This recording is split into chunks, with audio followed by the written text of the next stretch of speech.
Bitcoin is doing something very interesting right now, and I've done a good bit of digging over the past week because I really want to lock into where I actually expect price is going to go to before we have our next potential bull move.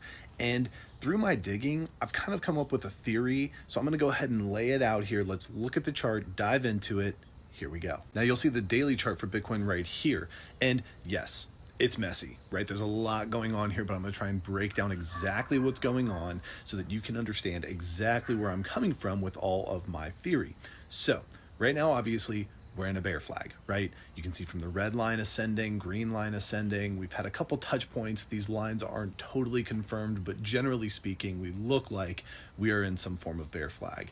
So of course, as these things typically go, we were expecting from previous videos that we would end up going down after we break out of this to the downside to somewhere around the 50,000 zone. Now I still stick to what I had said last week, where essentially I thought that things were gonna go up, although I didn't realize they might get this high and then take a turn and go back down, probably breaking out of our bear flag next. This is just my guess. Of course, time will tell if we get there, but as you can see from the pink lines that I have both in the RSI and in the price action, we are seeing a bearish divergence or hidden bearish divergence at this time. And of course, to further confirm this, we just potentially formed a new lower high from our previous peak a number of weeks ago. So this adds confirmation to our idea of a bearish move from here. And not only that, but I want to flip over here really quick, because if you take a look at this chart, which I've cleaned up a lot, there are two green lines, one in the price action and then one in the RSI.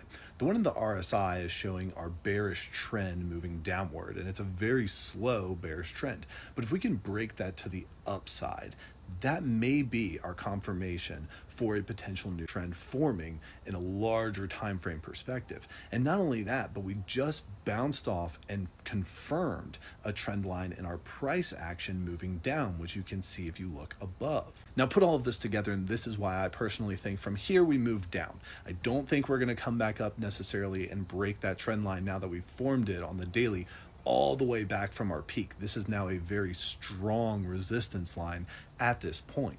But with that being said, we are coming back down and landing on our 50 EMA. Now I don't have those drawn on this chart, and let's flip back really quick. It's not on this chart either, but if you go pull your EMAs up, you'll notice we are bouncing off of our 50 EMA, and overall, if we look at our weekly time frame, we are floating somewhere around the 200 EMA.